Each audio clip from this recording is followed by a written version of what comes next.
माता पिता को ज्यादा कष्ट कब मिलता है जानते हैं? बेटा साथ छोड़ देता है तब कष्ट नहीं मिलता। आपने उसके पैदा होते ही जो उम्मीद लगाई थी कि ये जीवन भर साथ निभाएगा, ये उम्मीद आपको कष्ट देगी। आपको कैसे बता साथ निभाएगा कि नहीं निभाएगा? विचार करिए। क्या बच्चे ने पैदा होते ही आपसे बोला था कि हम आपका जिंदगी भर साथ देंगे? बच्चे को नहीं बोला, बच्चे ने तो आपने उसके जन्म लेते ही आशा लगा ली, ये मेरे बुढ़ापे का सहारा है, ये मेरे जीने मरने का साथी है। और वही बच्चा जब वो आपके व्यवहार के, आपके मन के खिलाफ एक आचरण भी कर देता है तो अब माता पिता दुखी हो जाते हैं। एक आपने भजन की लाइन सुनी होगी, आशा एक राम जी से दूजी आशा छोड़। आशा करना है, उम्मीद करनी है तो उससे करो जो जीवन में किसी की उम्मीद नहीं तोड़ता। अन्यथा इस संसार में सब उम्मीद तोड़ते हैं, ये बात लिख के ले लीजिए। आपको अगर लगता हो कोई हमसे प्रेम करता है, कोई आपसे प्रेम करता है, तो आप भी गलतफहमी में हैं, मैं भी गलतफहमी में हूँ। कोई किसी से प्रेम नहीं करता है। हाँ, नाते रिश्ते हैं, पर इस संसार में प्रेम आपको तभी तक मिलेगा जब तक आप किसी के काम के लायक हैं। जिस दिन आप बेकाम हो जाएंगे, आपको यकीन नहीं है, 1 महीना अपने घर में पागल बनने का नाटक करिए, खाली घर पे जाइए, ऐसे ऐसे खोपड़ी हिलाइए, कुछ काम मत करिए, सबके चेहरे 1 महीने के भीतर आपके आगे आ जाएंगे। करिएगा मत, बहुत कष्ट है, असली चेहरा आएगा, बड़ी तकलीफ होगी। मैंने देखा है भैया, राघव जी की कृपा से हर जिले, हर नगर, हर क्षेत्र में भ्रमण 12 सालों में हो चुका है। 300 से ज्यादा जगह पर हम कथा गा चुके हैं, बहुत जगह देखा है। कोई कहता है हमारा बच्चा ये करता है, कोई कहता है हमारा बेटा डॉक्टर है, कोई इंजीनियर है, और माई बाप क्या कर रहे हैं, एक एक रोटी के लिए आज मोहताज है। क्या करेंगे, क्यों करेंगे? आप विचार करिए, ये क्या है? उम्मीद मत करिए। अगर आपने उम्मीद नहीं करी और आपको मिला सुख तो आपको बहुत अच्छा लगेगा। आपने उम्मीद करी और उम्मीद पूरा नहीं हुआ तो अब दुख में रोते रोते आपकी जिंदगी खराब हो जाएगी, जीवन खराब हो जाएगा। 2 चेले थे गुरुजी के, दोनों गए एक जगह निमंत्रण पर, एक सेठ के यहाँ भोजन के लिए। तो जैसे लौट के आए तो एक चेला बढ़िया आनंद से नाच रहा था और एक एकदम मुंह लटकाए कोने में बैठ गया। तो गुरुजी ने जो मुंह लटका के बैठा था उससे पूछा, क्या हुआ, तुम मुंह क्यों लटका के बैठे हो? चेला ने कहा, अरे इतने बड़े आदमी थे, गए थे, हमें लगा कम से कम 10 रुपए तो दक्षिणा देंगे ही देंगे, 5 रुपया दिया है। गुरुजी ने कहा, अच्छा। तो जो नाच रहा था उस चेले को बुलाकर पूछा, बोला तुम क्यों नाच रहे हो, तुमको कुछ ज्यादा मिला है क्या? कितना दक्षिणा मिला? बोला 5 रुपए। बोला तो तुम नाच रहे हो और वही 5 रुपए पाके वो रो रहा है।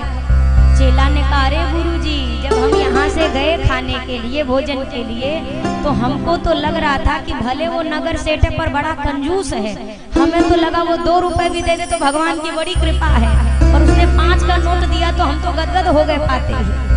क्यों खुशी मिल रही है? क्योंकि इन्होंने ज्यादा की उम्मीद नहीं करी, ये ज्यादा की उम्मीद में नहीं बैठे थे, इसीलिए इनको सुख मिल रहा है। हमारे आपके जीवन में जब सुख आता है ना, तो हमको हमारा सुख बड़ा छोटा लगता है और दूसरे का सुख क्या लगता है, ज्यादा लगता है ना। और जब जिंदगी में दुख आता है तो हमारा दुख सबसे बड़ा लगता है और सामने वाले का सबका दुख क्या लगता है, छोटा लगता है। व्यवहार बदल दीजिए।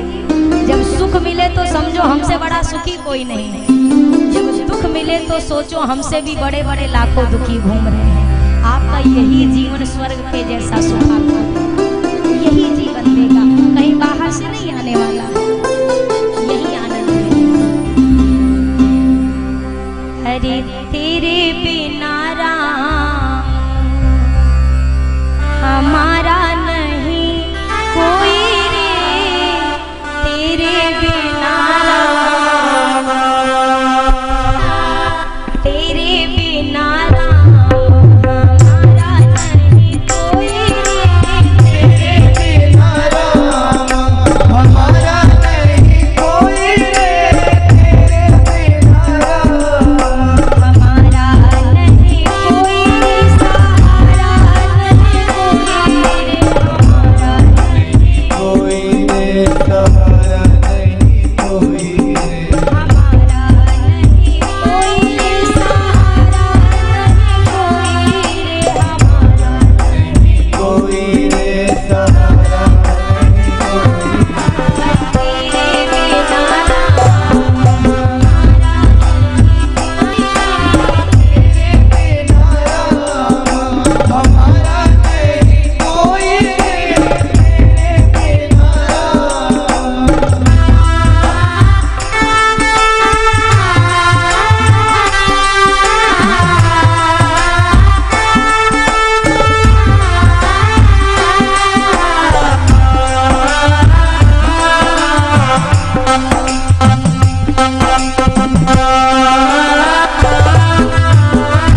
तालियों के साथ। तेरे बिना राम हमारा नहीं, तेरे जैसा साथ निभाया नहीं कोई, तेरे जैसा साथ, तेरे जैसा मान बढ़ाया नहीं, तेरे जैसा मान, तेरे जैसा लाड लड़ाया नहीं कोई, तेरे जैसा लाड, तेरे बिना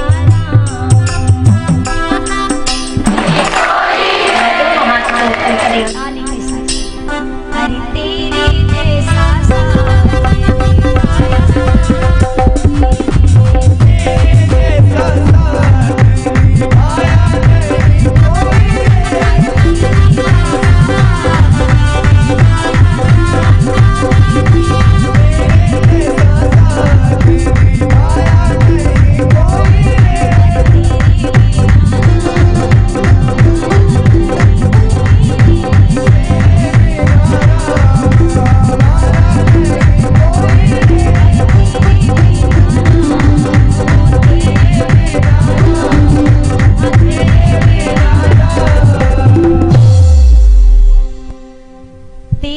जैसा साथ निभाया नहीं कोई।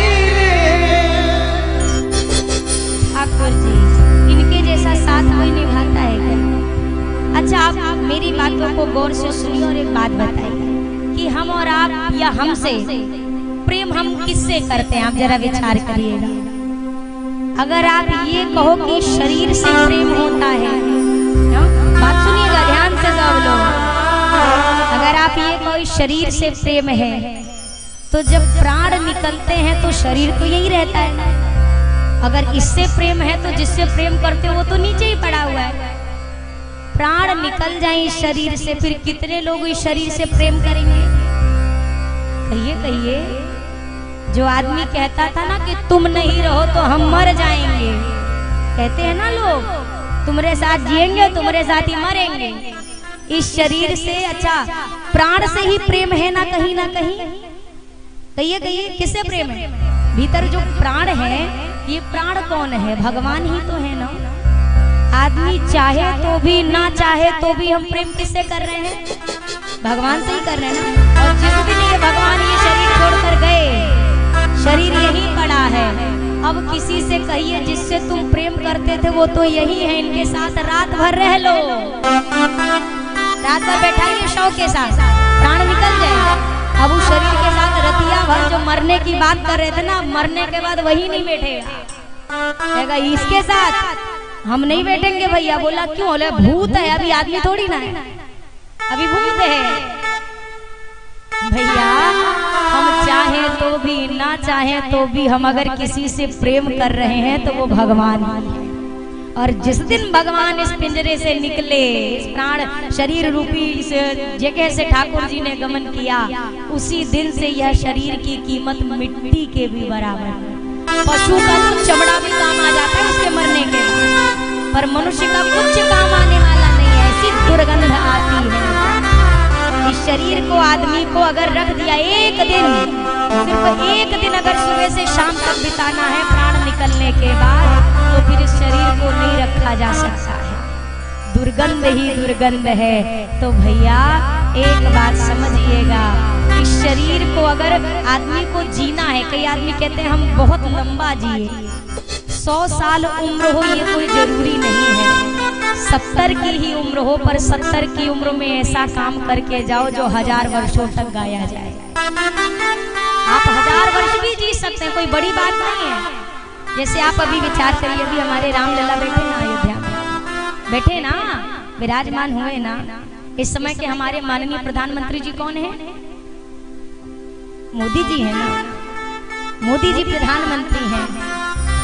उनके प्रयास से, उनके पूर्ण सहयोग से इतना बड़ा कार्य इतने सुंदर ढंग से हुआ। अब आप बताइए हजारों वर्षों तक उनका नाम अमर रहेगा कि नहीं रहेगा?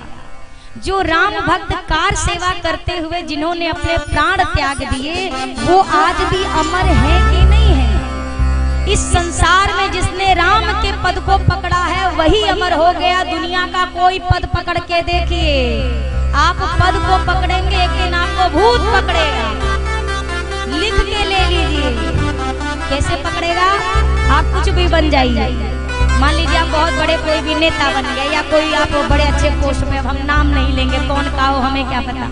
हम नाम ले कोई निकल आए कहे हम ही को बोल रहे, लेना ना देना, हम फंस जाए। अल्लाह, मान लीजिए किसी भी आप पद पे बैठेंगे, 5 साल बैठेंगे, 10 साल बैठ जाएंगे, 15 साल हो जाएंगे, 20 साल आप राज्य कर लेंगे और 20 साल के बाद जब पद छूटेगा फिर क्या होगा? भूत पकड़ेगा। का लिखा जाएगा? भूतपूर्व फलाने भैया। पकड़ा ना भूत? कहिए कहिए जल्दी बोलिए, पकड़ा ना। और ये भूतवा मरने के बाद भी पीछा नहीं छोड़ेगा। जब फोटो टंगेगा तो लिखा जाएगा भूतपूर्व स्वर्गीय फलाने भैया। अब मरने के बाद भी भूत पीछा ना छोड़े, ऐसी कुर्सी लेके काट, ऐसा पद लेके क्या फायदा? भगवान के भक्त कितने वर्षों वर्षों की कथाएं हैं, 500 हजारों लाखों वर्ष पुरानी कथाएं। आज तक किसी भक्त या संत के नाम के आगे आपने भूतपूर्व लिखा देखा है क्या? क्योंकि भगवान के भक्त भूतपूर्व नहीं होते, वो अभूतपूर्व होते। वो चरण पकड़ो जो टिकाऊ हो, वो गद्दी पकड़ी। और एक बात कहूं, इस संसार में सबसे वैसे ही प्रेम करना है जैसे ट्रेन में मिलने वाले यात्रियों से प्रेम होता है। ट्रेन का सफर किया आप लोगों ने? जब सफर करते हैं तो अगल बगल वालों से थोड़ा सा व्यवहार हो जाता है ना। आदमी अपना डब्बा खोल के उसको ऑफर करता है, लीजिए आप एक तो पेड़ा खाइए, तो वो भी अपनी बिस्किट आपको खिलाता है। इतना बढ़िया प्रेम हुआ, नंबर भी बदल लेते हो, चलो आप हमको फोन करना, हाँ हम आपको करेंगे। इतना प्रेम होने के बाद भी जब आपका स्टेशन आता है तो उतरते हैं कि उनके साथे चले जाते हैं? उतरते हैं ना, फिर मिलेंगे भैया, अब हमारा उतरने का समय आ गया। तो ये भी तो जीवन की यात्रा है, सबको उतरना है। ये सब यात्री हैं, इनसे प्रेम रखिए, व्यवहार रखिए। यहाँ पे रहने का मतलब ये नहीं सबसे झगड़ा करके रहना है कि जब हमको कोई संसार में सब नश्वर है तो सबसे झगड़ा करते फिरे। ना ना ना ना, प्रेम से रहिए। लेकिन इस बात को याद रखिए कि जिस दिन मेरा स्टेशन आ गया मुझे अपनी जगह पर उतरना ही उतरना। जीवन की गाड़ी चली जा रही है, उतरने की मंजिल करीब आ रही है। सबसे पहले देखा था बचपन का स्टेशन, मिला बाद में फिर जवानी का जंक्शन। अब बुढ़ापे के आगे चली जा रही है, उतरने की मंजिल करीब आ रही है। उतरना है। एक संत कहते थे, सवारी कर चुके हैं, सफर कर रहे हैं, उतरने की बारी है, बस उसी की तैयारी। हम सब ने सवारी कर ली है, माँ के गर्भ में सवारी करी। ये सफर चल रहा है जिंदगी का, और सफर एक दिन पूरा जरूर होता है। आपसे मैं एक प्रश्न पूछूंगी, उसका जवाब जोर जोर से देते जाइएगा। आपने लिखा देखा होगा, फूल पत्ती तोड़ना, क्या लिखा रहता है? हाँ जोर जोर से कहिए, मुझे सुनाई दे आप सारे लोग। फूल पत्ती तोड़ना, लिखना, अरे बोलते जाइए, दीवारों पे लिखा होता है लिखना। अब जोर से नहीं बोलोगे तो हम नहीं बोलेंगे। फूल पत्ती तोड़ना मना, पोस्टर चिपकाना मना, लिखना मना, झांकना, ताकना मना, मरना कहाँ मना है बताओ? कौन सी जगह पे लिखा है कि हमारा नाम मना है, तुम मर नहीं सकते? एक दीवार दिखाइए, एक कोई पोस्टर दिखाइए।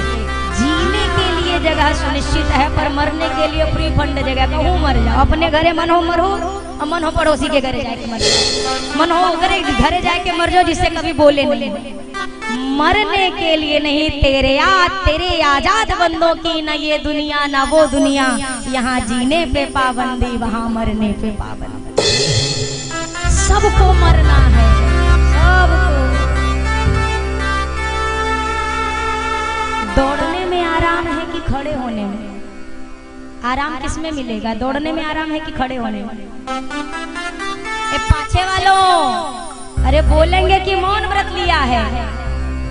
दौड़ने में आराम है कि खड़े होने में? खड़े में। अच्छा, खड़े होने में ज्यादा आराम है कि बैठने में? जल्दी जल्दी कहिए। बैठने में। बैठने में आराम है कि लेटने में? अच्छा, लेटने में आराम है। लेटने में आराम है कि सोने में? सोने में आराम है कि मरने में? ऐसे सोएंगे तो कोई ना कोई तो जगा ही देगा। आप सो के देखो, अभी अभी यहाँ इतने लोग बैठे हैं ना, पैर दुखा रहे होंगे बहुत सारे लोग।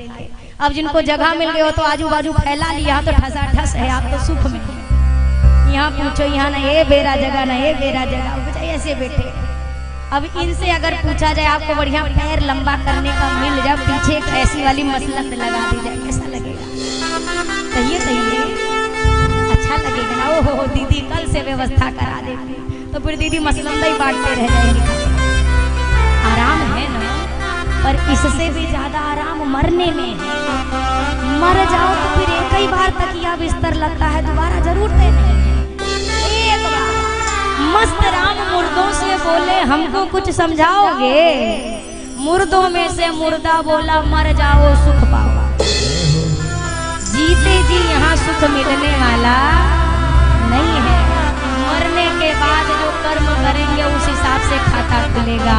एक और बात कहूँ, प्रसंग है दशरथ जी का, एक निवेदन करूँ।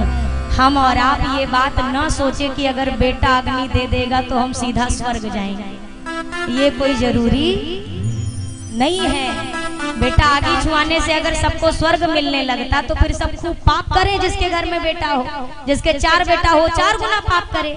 क्यों 4 बेटा? हम तो तरह तरह हैं भैया। स्वर्ग और नर्क अपने कर्मों के हिसाब से जाएंगे, किसी के अग्नि छुआने या अग्नि जलाने से नहीं जाएंगे। हमारे कर्म जो होंगे तो स्वर्ग जाना है कि नर्क, ये तय होगा। दशरथ जी महाराज जिन्होंने सुख पाता रहा जो सदा जग में, उसे आखिर में दुख पाना पड़ा। पछताया नहीं जो कभी जग में, उसे अंत समय पछताना पड़ा। कोई फूले न बाग में ऐसा खिला, दिल के ना जिसे मुरझाना पड़ा। विधि आया है अटल विधान बना, जिसे आना हुआ उसे जाना पड़ा। एक वृक्ष से पत्ता टूटकर धरती पर गिरा। हवा चलती है ना, कितने सारे पत्ते टूट टूट के गिर जाते हैं। गिरे हुए पत्ते ने वृक्ष की ओर देखा और प्रश्न किया। पत्ता बोला वृक्ष से, सुनो वृक्ष बन राए, अब के बिछड़े कब मिले, दूर गिरेंगे जाए। टूटे पत्ते ने पेड़ से कहा, बताओ हम तुमसे अलग हो गए, दोबारा हम दोनों कब मिलेंगे, कब हमारी मुलाकात होगी? वृक्ष ने जवाब दिया। वृक्ष बोला पात से, सुनो पात मम बात, या घर की यही रीत है, एक आवत एक जात। वृक्ष ने कहा अब हम तुम कभी नहीं मिलेंगे। जिस जगह से तुम टूटे हो कल को वहीं से एक नया पत्ता जन्म लेगा, नया एक पत्ते का जन्म होगा, एक नई कली खिलेगी। अब तुम्हारा और हमारा कभी मिलना होने वाला। हम जब इस दुनिया में आए तो कुछ बढ़ा नहीं है, और हम जब चले जाएंगे तो कुछ घटेगा भी। ये हमारी आपकी गलत फहमी है कि हम सोचते हैं हमारे बिना घर नहीं चलेगा। एक बार मर के देखिए, चकाचक चलेगा, बहुत बढ़िया चलेगा। जब आपको ऐसा लगने लगे ना कि ये भगवान अगर हमको कुछ हो गया, जैसे कई बार मैंने देखा आदमी अगर ज्यादा बीमार हो जाता है ना, टेंशन में आ जाता है, रोता है, और जैसे कोई आया मिलने के लिए, हमको अपनी चिंता नहीं, हमको हमारे बच्चों की हो रही है, पति की चिंता। अरे क्या करेंगे चिंता करके? क्या क्यों चिंता हो रही है? हम नहीं रहेंगे तो इनको कौन संभालेगा? घर कैसे चलेगा? जब आपको कभी ऐसी गलतफहमी हो ना तो अपने घर का पुराना वाला एल्बम निकाली जिसमें आपके दादा परदादा की फोटो लगी, और वो एल्बम खोली और अपने आप से पूछिए, आज जब ये लोग नहीं है तो क्या हमारे घर नहीं चल रहा है? चल रहा है ना? आपके घर में कई बार होता है ना कि बड़े बुजुर्गों की जो नहीं है उनकी फोटोज लगी होती हैं। उन फोटोओं को देखिए जिसमें माला चढ़ी हुई है, और उन फोटो को देखकर आप अपने आप से कहिए, आज जब हमारे दादाजी नहीं है तो हमारे बाबूजी का घर चला, बाबूजी नहीं है तो हमारे घर चला, तो कल जब इनके बगल हम चिपक जाएंगे तो क्या हमारे घर नहीं चलेगा? भी चलेगा। जैसा उनके भाग्य में होगा वैसा चलेगा। अगर बेटा को राजा बनना है तो आप रंक नहीं बना सकते हैं, अगर उसको भिखारी बनना है तो आप अरबों की संपत्ति इकट्ठा करके जाइए, फूट के बराबर कर देगा 2 दिन में। फूट कपूत तो का धन संचय, फूट सपूत तो का धन संचय।